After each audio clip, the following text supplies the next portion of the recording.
Hello everyone, আমি রুদ্রাক্ষী।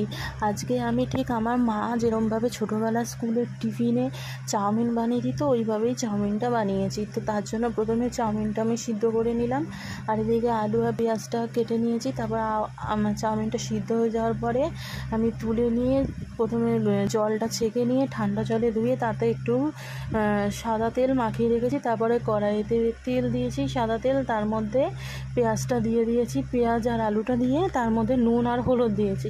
আমার মা কিন্তু তখন হলুদ রঙের চাউমিনই বানিয়ে দিত, যেটা আমি স্কুলে টিফিনে নিয়ে যেতাম।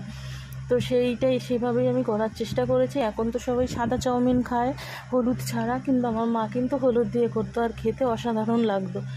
আর তারপরে দেখো আমার একটু ভালো মতন করে ভাজা হয়ে গেছে। ভাজা হয়ে যাওয়ার পর এটার মধ্যে আমি কিছুটা কিশমিশ দিয়ে দিয়েছি। কিশমিশটা দিয়েছি, হাজব্যান্ড কিশমিশ খেতে পছন্দ করে বলে।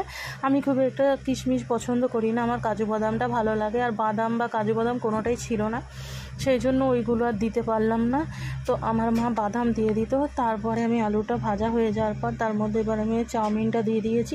চাউমিনটা দিয়ে এবার চাউমিনটা ভালো মতন করে মিশিয়ে নেব আলুর সঙ্গে। আলু, পেঁয়াজ, কিশমিশ সব কিছুর সঙ্গে আমি এটাকে ভালো মতন করে মিশিয়ে নেব। আর কাঁচা লঙ্কা ছিল না, সেই জন্য আমি এটাতে কাঁচা লঙ্কা দিইনি, গোলমরিচের গুঁড়ো দিয়েছি।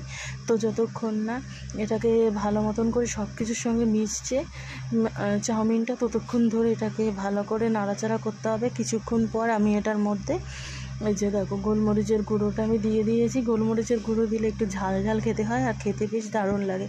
তো এটা দিয়ে এবার ভালো মতন করে এটাকে মিশিয়ে নিতে হবে, যাতে প্রত্যেকটা চাউমিনের মধ্যে এই গোলমরিচটা মিশে যায়। তো এইরকমভাবে আমার মা চাউমিন বানিয়ে দিত, আর সেটা আমি স্কুলে নিয়ে যেতাম এবং সব বান্ধবীদের সঙ্গে শেয়ার করে খেতাম। আর খুবই মিস করি সেই দিনগুলো, স্কুলের দিনগুলো।